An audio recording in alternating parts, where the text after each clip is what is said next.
सखा है, मित्र नहीं सखा।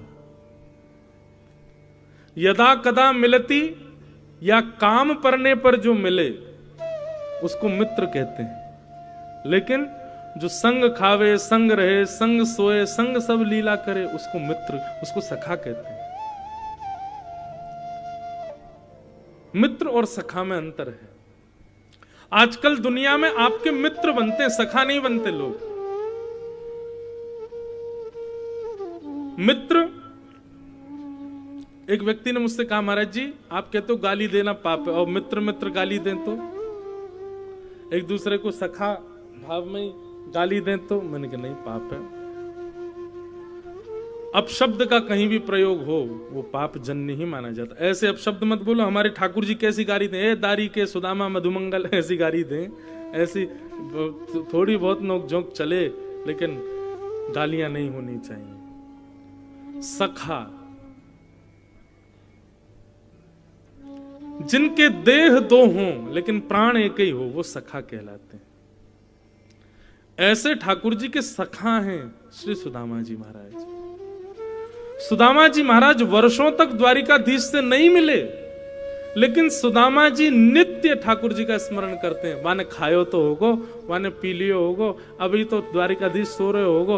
वर्षों से नहीं मिले हैं सुदामा जी, लेकिन रोज चिंतन होता है। संध्या का समय होता है तो सुदामा जी बैठे बैठे चिंतन करते हैं, अभी लाला बैठ गए होगो, लाला के ब्याह गए होंगे तो बालकन के संग खेल ले होगो, अभी लाला ने प्रसाद पा लिया होगो, अब तो लाला सो गए होगो, लाला को कोई कष्ट तो नहीं है रो। बारिश हो जाती है तो खुद के घर में पानी भर जाता है, पर सुदामा जी मन में विचार करते हैं कहीं लाला द्वारिका में ऐसे ही ना घूम रहे हो बिना छतरी के, कहीं सर्दी है कि जुकाम है जाएगा, खुद के घर में जल भर गया है, लेकिन 24 घंटे चिंतन ठाकुर जी का करते हैं। ऐसे सुदामा जी।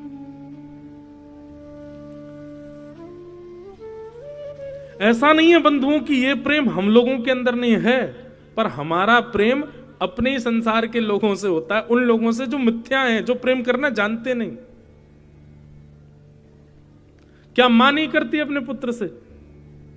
हर कोई बालक बाहर पढ़ता है या बाहर चला जाता है तो मां उसको हर 2 घंटे में फोन करेगी, पूछेगी तुमने पाया, तुम अभी देखो सर्दी चल रही है, टोपा पहना, ऐसे किया। ये सब एक संसार जन्य प्रेम हम लोग करते हैं, परंतु सुदामा जी का ये प्रेम ठाकुर जी के प्रति है।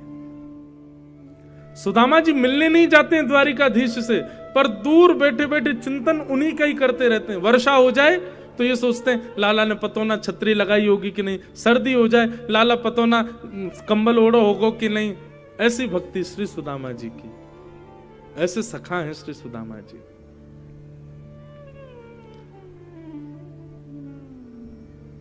सुदामा जी महाराज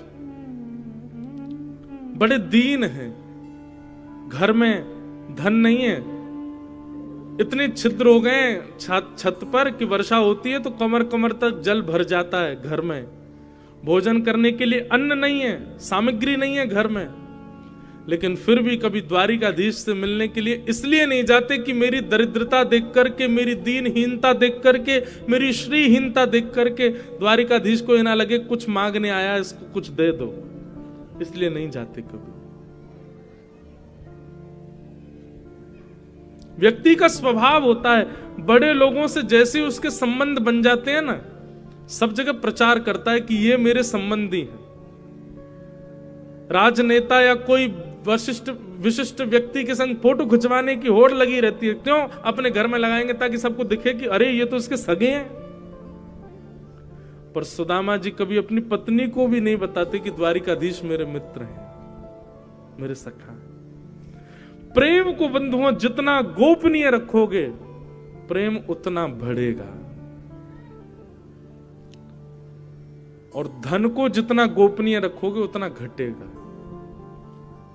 इसलिए धन को प्रवाहित करो और प्रेम को जितना हो सके छुपाओ।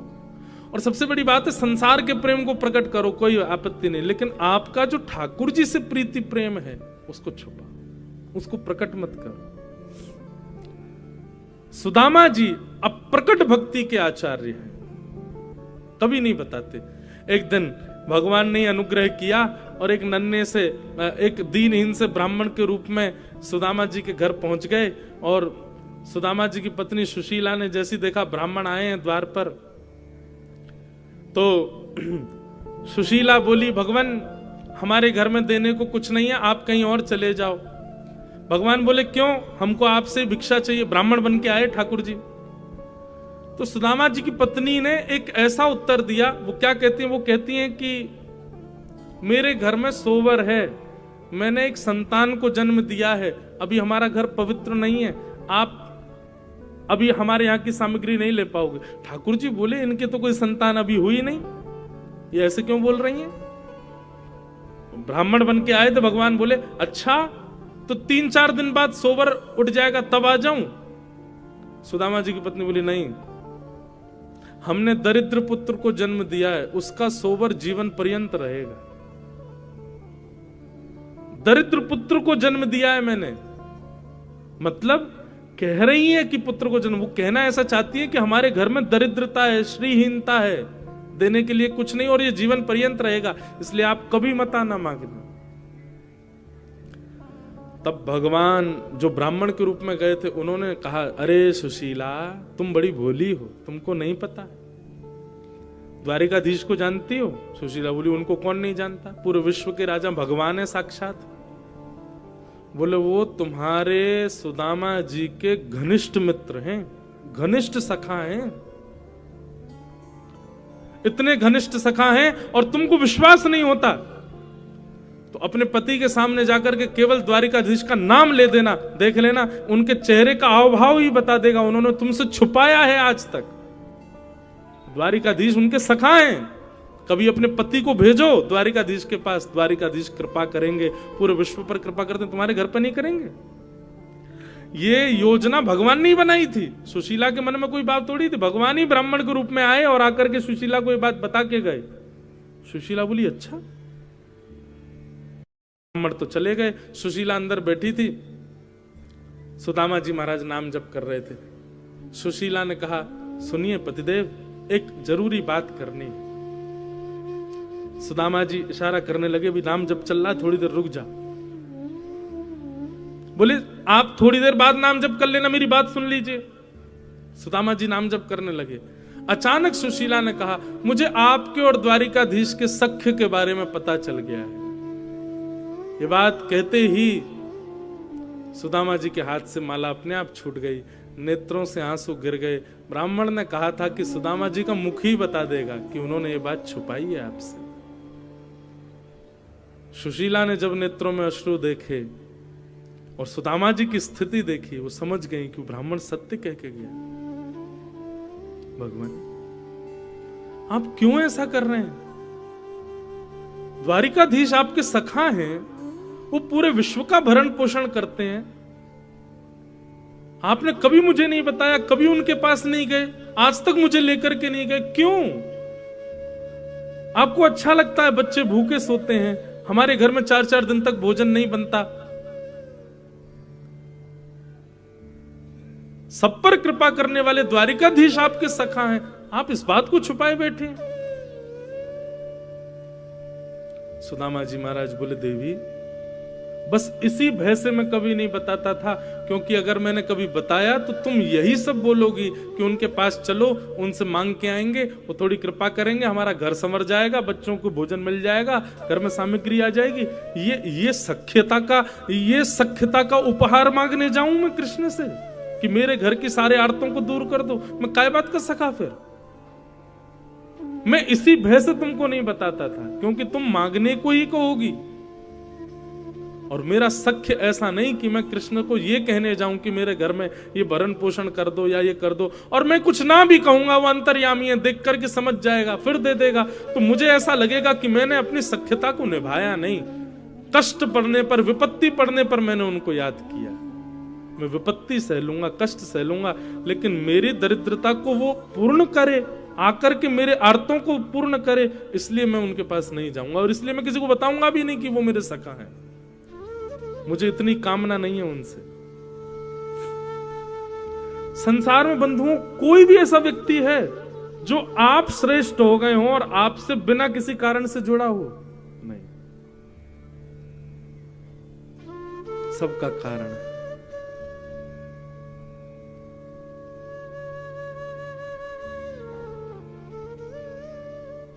कि सुदामा जी का प्रेम है, वो जीवन पर्यंत भूख में निकाल देंगे, जीवन पर्यंत टूटे हुए घर में रह लेंगे, लेकिन कृष्ण के पास इसलिए नहीं जाना चाहते हैं कि मेरे आर्तों को वो पूर्ण करे। ये मेरे सख्य का भाव नहीं है।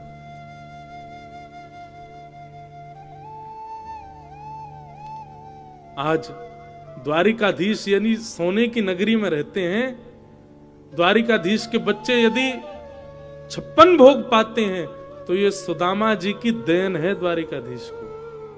कैसे? जब दोनों कृष्ण और सुदामा विद्यालय में पढ़ते थे, एक दिन भृगु ऋषि भिक्षा मांगने के लिए पधारे।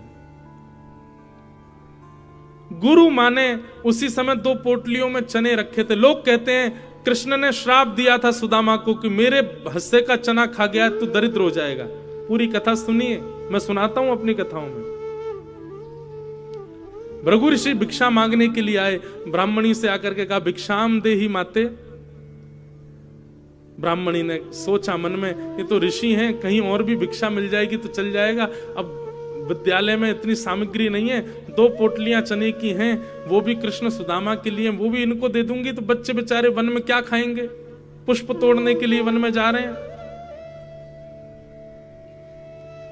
और गुरु माँ ने निवेदन कर दिया, भगवान आप फिर कभी आ जाना, अभी तो हमारे पास देने को कुछ नहीं है।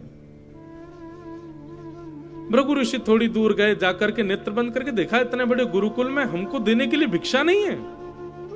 तभी उनको दिव्य दृष्टि से दिखा कि 2 पोटली चने की रखी हैं, जो कि कुछ बालकों के लिए मां ने लोभवश बचा के रखी है। श्राप दे दिया भृगु ऋषि ने, मां जिन बालकों के लोभ में आकर के तुमने, मोह में आकर के मुझे भिक्षा देने से मना किया है ना, मैं श्राप देता हूं, इन चनों को वो बालक खाएंगे, इन चनों को खाते ही वो श्रीहीन हो जाएंगे, लक्ष्मी चली जाएगी उनके घर से। सुदामा जी वहीं एक वृक्ष के नीचे बैठ करके तुलसी तोड़ रहे थे और सुदामा जी ने यह श्राप सुन लिया कि भृगु ऋषि ने श्राप दिया है, उन चनों को जो पाएगा वो श्रीहीन हो जाएगा। दौड़ करके आए, देखा कि कहां है चने, किसके लिए चने। तभी जैसे ही सुदामा जी आए दौड़ते हुए, हाँफते हुए, तुरंत माने आकर के, सुदामा मैं तुझे ही ढूंढ रही थी, ये ले, ये चने की पोटली है, ये एक तेरी कन्हैया की है और उसको खिला देना। मैंने उसको भी बता दिया है, तुम दोनों वन में जा रहे हो लकड़ी तोड़ने के लिए, आदि सब सामग्री लेने, प्रेम से पा लेना। इतने में ठाकुर जी भी आ गए। हाँ सुदामा जी आप धल ले हो, प्रेम से पाएंगे वन में। अब सुदामा जी कुछ कहते तो मन में विचार करते, यदि मैंने बता दिया तो ये पोटलियां फिकवा दी जाएंगी, फिकवा दी जाएंगी तो अंकुरित हो जाएंगे, अंकुरित होकर कोई और खाएगा, वो श्रीहीन हो जाएगा। और कृष्ण के पक्ष के भी चने इसमें हैं। सुदामा जी ने मन में विचार किया, आज अपने सखा को सख्यता का उपहार देने का दिन आया है। और वन में जैसे ही सुदामा जी और कृष्ण गए, एक ऊंचे वृक्ष की डाल देख करके सुदामा जी समझ गए, बोले कन्हैया वृक्ष में चढ़ने में बड़ा ढीला है, देरी से चढ़ पाता है। सुदामा जी बड़े निपुण हैं। एक ऊंचे वृक्ष को देख करके सुदामा जी दौड़ करके उसके ऊपर चढ़ गए, जाकर के डाल पर बैठ गए। ठाकुर जी धीरे धीरे चढ़ रहे थे नीचे से, इतने में सुदामा जी ने पोटलियां खोली और लेकर के चने भरने लगे मुख के अंदर। ठाकुर जी ने चढ़ते चढ़ते देखा, ए सुदामा अकेलो खा रहा हो, एक पोटली मेरी है, वो धर लियो बचा के, मैं आ रहा हूं ऊपर, बहुत तेज भूख लगी है, मैं भी पाऊंगा। सुदामा जी मन में विचार करने लगे, लाला तू सदा प्रसन्न रहे, लक्ष्मी में खेले, लक्ष्मी तेरी पत्नी बने, तू सदा, तेरे जीवन में कोई कष्ट संकट नहीं आवे, मेरे बट की भी लक्ष्मी तेरे पास आ जाए, ऐसो मेरो उपहार है तुमको। और ठाकुर जी के पक्ष के चने भी ठाकुर जी देखते रह गए, सुदामा जी सब पा गए। भगवान भले ही नाराज हुए, भगवान भले ही सुदामा जी से रूठ गए, भगवान ने भले ही कुछ अपशब्द कहे, पर सुदामा जी ने ठाकुर जी को गले से लगा लिया। बोले लाला तू बस सदा खुश रही हो, तू सदा प्रसन्न रही हो, तेरे जीवन में कोई कष्ट नहीं आवे, बस ये मेरी मंत्रणा है। बोले काय बात की मंत्रणा तेरी, तू मेरे पक्ष के चना खा गए हो और यूं कह रहे हो कि मैं सुखी रहूं। सुदामा जी रोने लगे, कैसे बताऊं श्याम सुंदर। कुछ दिनों के बाद विद्यालय छूट गया और ठाकुर जी मथुरा चले गए। सुदामा जी वापस अपने स्थान को चले गए। धीरे धीरे धीरे सुदामा जी के घर की सब श्री चली गई, श्रीहीन हो गए। सब दुखी होते पर सुदामा जी दुखी नहीं होते। क्यों? क्योंकि सुदामा जी को पता है मेरी जितनी श्री है वो सब जा कहां रही है, वो ठाकुर जी के पास जा रही है। ये मैंने उपहार दिया है। कभी कभी मैं मन में विचार करता हूं, कह भी देता हूं कथा में कि द्वारिकाधीश लक्ष्मीपति हैं, द्वारिकाधीश द्वारिका के राजा हैं, पर पूरी द्वारिका सोने की जो है ना, ये पूरी द्वारिका में जो सोना है ये सुदामा जी की भेंट है द्वारिकाधीश को। ये सुदामा जी के पक्ष की लक्ष्मी है द्वारिकाधीश के पास। ऐसे सखा हैं श्री सुदामा जी। आज पत्नी ने सौगंध दे दी, बोले तुमको जाना पड़ेगा द्वारिकाधीश के पास, जाओ, मेरी सौगंध है तुम्हें। सुदामा जी तो नहीं चाहते थे कि इस भाव से जाऊं कि कुछ दें, लेकिन पत्नी ने सौगंध दी तो सुदामा जी एक पोटली लेकर के आई थी, वो लेकर के चलने लगे द्वारिका की ओर। रास्ता भटक गए, चलते चलते महीनों लग गए। तब एक नदी के किनारे सोए, परंतु जब उठे तो द्वारिकापुरी पहुंच गए थे। जय श्री कृष्ण नाम की ध्वनि चारों ओर गूंज रही थी। सुदामा जी ने पूछा, भैया ये कौन सी नगरी है? हम तो कहीं नदी किनारे सोए थे, यहां कैसे पहुंच गए? तो किसी ने बताया, बोले भगवान ये द्वारिकापुरी है, द्वारिकाधीश की नगरी द्वारिकापुरी है। द्वारिकापुरी का नाम सुनते सुदामा जी तो नाचने लगे, नृत्य करने लगे, आनंदित हो। अब कन्हैया नहीं भी मिलेगो तो भी मेरो मन राजी रहेगो। क्यों? मैं द्वारिका तो पहुंच गयो, शायद इन्हीं मार्गन पे कन्हैया घूमता होगो, इन्हीं रस्तान ते जाता होगो, इन्हीं लोगन ते मिलता होगो, इन सबन ते मैं मिल लियो, मेरो मन तो शांत है गयो, चलूं वापस, बस मेरो काम तो है गयो। इतने में ही संतोष करके वापस जाने को तैयार हुए। तभी मन में विचार किया, एक बार कन्हैया की झलक तो देख चलूं, दिखे कैसे। सुदामा जी मुख्य द्वार पर पहुंचे और द्वार पर जाके द्वारपालों से कहा कि भैया हम द्वारिकाधीश का दर्शन करने आए हैं, पर हमें पता है बहुत व्यस्तता होगी, बहुत लोग उनके दर्शन को आते हैं, आप एक काम कर दो, बस इतनी बड़ी द्वारिका की ये महल है, कोई अटारी ऐसी हो, कोई खिड़की ऐसी हो, कोई झरोको ऐसा हो जहां से कन्हैया दिख जाए, मैं वहीं से देख करके चलो जाऊंगा वापस। मैं बचपन को सखाऊं द्वारिकाधीश को, मेरा नाम सुदामा है, आपने कोई योजना बनाओ। द्वारपाल बोले आप लोग विराजो, हम अभी देख करके आते हैं। और द्वारपालों ने जाकर के द्वारिकाधीश को बताया, द्वार पर एक दीनहीन सा ब्राह्मण आया है, उसकी एक एक हड्डी गिनी जा सकती है, तन के वस्त्र फटे हुए हैं, पैरों में छाले पड़े, लगता है बहुत दूर से चल के आया है, पर उसके मस्तिष्क का तेज बताता है त्रिकाल संध्या करता होगा ब्राह्मण, पर स्थिति बताती है कि ज्यादा धनवान नहीं है। अपने आप को आपको बचपन का मित्र बता रहा है और उसने अपना नाम सुदामा बताया है। ठाकुर जी भोजन कर रहे थे और कवल तोड़ करके बस मुख की ओर ले जा रहे थे, तभी सैनिकों ने कहा नाम सुदामा बताया है। ठाकुर जी वहीं रुक गए, नेत्र बंद हो गए, संपूर्ण लीला ठाकुर जी को दिख गई, सुदामा जी का चिंतन होने लगा। भगवान बोले सुदामा जी आए? बोले जी। मेरे बचपन के सखा सुदामा आए हैं? बोले हाँ महाराज, जो मेरे साथ विद्यालय में पढ़ते थे वही सुदामा जी। अब वहां खड़े लोगों को क्या पता कि सुदामा जी के साथ क्या लीला, ठाकुर जी सब लीला, वही जो मेरे साथ वन में जाया करते थे, गुरुदेव से पढ़ा करते थे, वो सुदामा जी आए हैं। सैनिक जन हाथ जोड़ करके खड़े, क्या बोले, अब उन्हें तो नहीं पता ये सब। ठाकुर जी कह रहे हैं मेरे मित्र सुदामा, सखा सुदामा आए और तुम उनको बाहर छोड़ आए, बाहर द्वार पर ही वे खड़े हैं, उनको भीतर नहीं लाए। भगवान आप प्रसाद पा रहे थे इसलिए हमने कहा आप थोड़ी देर बैठो। ठाकुर जी ने थाली दूर की, वहीं सिंहासन से ही कूदे ठाकुर जी, मुकुट गिर गया, ठाकुर जी की मालाएं टूट टूट करके गिर रही हैं, ठाकुर जी की कौंधनी टूट करके गिर रही है, बाजू बंद, हाथ के कड़े सब निकलते जा रहे हैं और ठाकुर जी दौड़ रहे हैं मुख्य द्वार की ओर।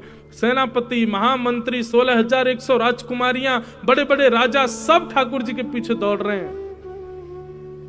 भगवान एक बेड़ी, दूसरी बेड़ी, तीसरी बेड़ी पार करते हुए मुख्य द्वार पर जा रहे हैं। नेत्रों से विरल अश्रुधार गिर रही है। मेरे सखा सुदामा आए हैं। द्वारिका में हाहाकार मच गया। ऐसा कौन आया है जिसके लिए द्वारिकाधीश भोजन छोड़ के भागे? द्वार पर देखा, दीनहीन से पतले दुबले, जगह जगह से वस्त्र फटे हैं। सुदामा जी खड़े हैं, पैरों से रक्त निकल रहा है, छाले पड़ गए हैं पैरों में, होठ सूख गए हैं, जल भी नहीं पिया है 4 दिन से। ठाकुर जी ने जैसे ही देखा सुदामा को, भगवान तो मानो जैसे टूट गए, दौड़ करके गए और जाकर के सुदामा जी को अपने अंक में भर लिया। एक क्षण के लिए तो मानो ऐसा लगा सुदामा जी भगवान के चिन्मय रूप में ही विलीन हो गए हों, अपने अंक में भर लिया। सुदामा जी ने ठाकुर जी को गले से लगा लिया। सुदामा जी को नेत्र खोल के थोड़ी शर्म आ रही है। चारों तरफ बड़े बड़े राजघराने के लोग देख रहे हैं। सुदामा जी की दीनहीन सी अवस्था है, तन भी ऐसा विचित्र है, चलते चलते बहुत पसीना आया है, उसकी गंध भी आ रही है। और ठाकुर जी का ऐसा चिन्मय रूप, मधुर सुगंधी चंदन की, और ऐसे लिपट गए ठाकुर जी, बिल्कुल संकोच नहीं कर रहे हैं।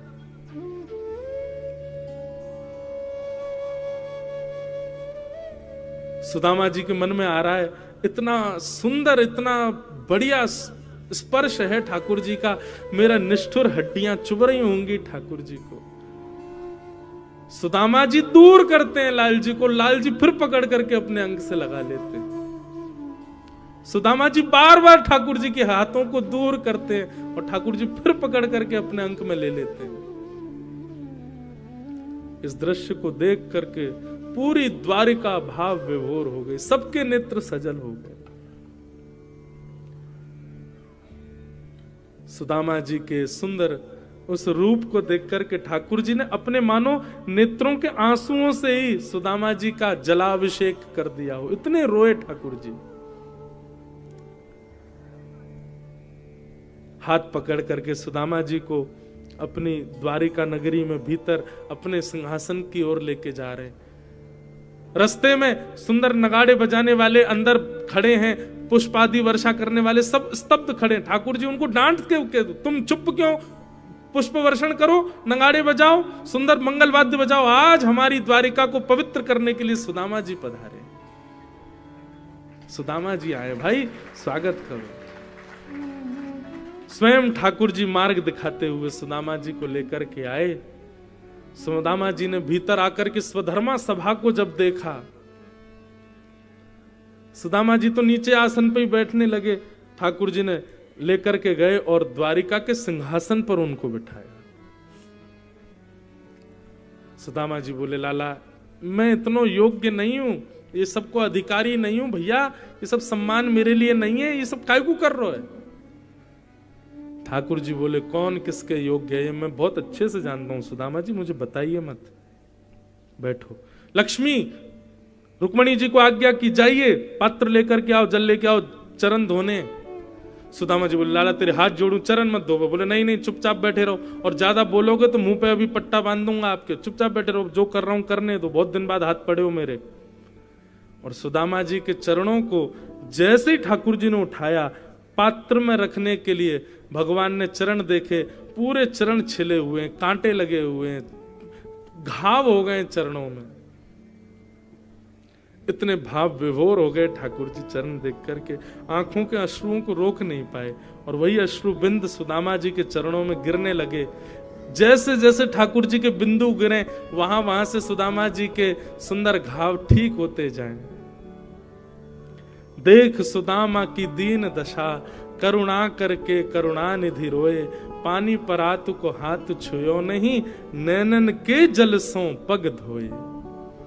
और जो थोड़ा बहुत जल इकट्ठा हुआ पात्र में, भगवान ने रुक्मणी आदि सब पटरानियों को कहा, सुनिए इस जल को पूरी द्वारिका के कोने कोने में छिड़क करके आओ, सुदामा जी के चरणों का चरणामृत है। एक एक बूंद सब लोग पा लेना, सब जगह बांट देना, पूरी द्वारिका में छिड़क देना, समुद्र में छिड़क देना, गोमती जी में छिड़क देना, हमारे महल में छिड़क देना, सब पवित्र हो जाएगा। सुदामा जी की चरण की सुंदर जल है। सुदामा जी देख करके कह रहे लाला जी सब कहा कर रहे हो भैया, मैं इतना योग्य नहीं हूं। भगवान नीचे बैठे हैं, सुदामा जी ऊपर बैठे हैं और ठाकुर जी बात कर रहे हैं अपने सखा से। सुदामा जी आपको ब्याह है गयो? हाँ लाला ब्याह है गयो। और हमारे भतीजे? बोले हाँ 2 बालक हैं। अच्छा ब्याह में नहीं बुलाया हमको? लाला कर्जा लेके ब्याह कियो और ब्याह में भी इतनी सामग्री बनी कि सब खा गए दुल्हा दुल्हन, फिर भी 3 दिन भूखे ही रहे, हमारे पास भोजन नहीं बचो। ओबा को कर्जा भी आज तक नहीं चुका पाए, ब्याह को भी कर्जा चल लो है। ऐसे ब्याह में लाला तो को बुलाते, तेरे साथ कितने हाथी, कितने घोड़ा, कितने सैनिक, कितने लोग आते, कहां भोजन कराते? या हमारे मैंने नहीं बुलाया। मेरी छोड़ लाला, तेने ब्याह कियो? भगवान बोले हाँ हमने कर लिया ब्याह। कैसे बताएं, एक थोड़ी किया है। अच्छा भाभी कहां है? भगवान बोले भाभी भी यही है। बोले मिला तो सही, कौन सी भाभी? अब वहां तो जिसको देखें वो परम सुंदरी। भगवान बोले मिलोगे भाभी से? बोले हाँ मिलवाओ। ठाकुर जी ने इशारा किया आओ। मैं रुक्मणी प्रणाम, देवी चरसो भाग्यवती रहो। मैं जाम्बती प्रणाम, देवी चरसो भाग्यवती रहो। मैं सत्यभामा प्रणाम, देवी चरसो भाग्यवती रहो। मैं कालिंदी यमुना प्रणाम, देवी चरसो भाग्यवती रहो। मैं भद्रा प्रणाम, मैं लक्ष्मणा प्रणाम, मैं मित्रवृंदा प्रणाम। 500 पत्नियां भगवान की प्रणाम कर गई सुदामा जी। सुदामा जी बोले लाला कोई तकिया दे दे, हाथ थक गो मेरो ने, यहाँ नीचे धर दे मेरो हाथ, तो लगे ने का देर में गिर जाएगो का। ठाकुर जी ने मसनत असनत लगा दी हाथ के नीचे, यूं ही आशीर्वाद देते रहो। 200-250 और प्रणाम कर गई।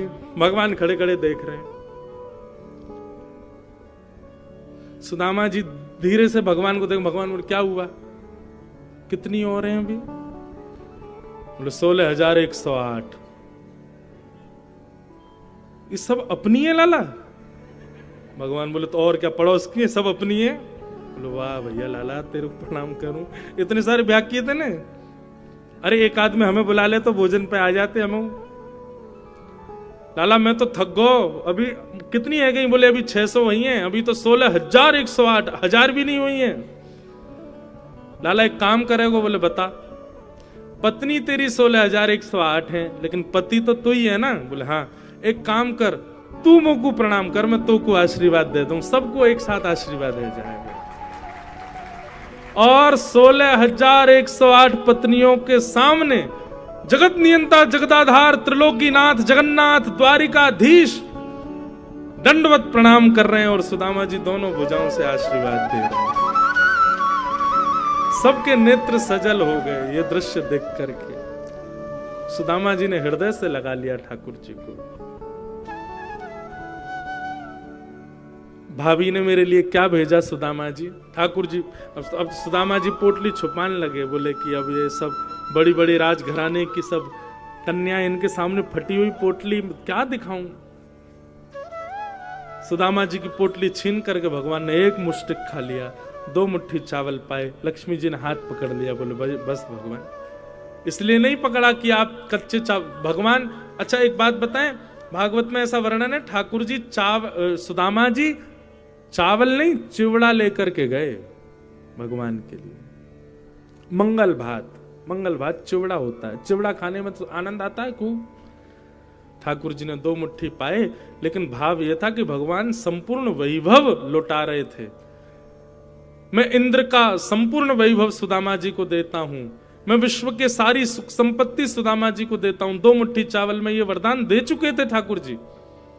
लेकिन ठाकुर जी अब कहने वाले थे कि मैं लक्ष्मी को सुदामा की दासी बनाता हूं।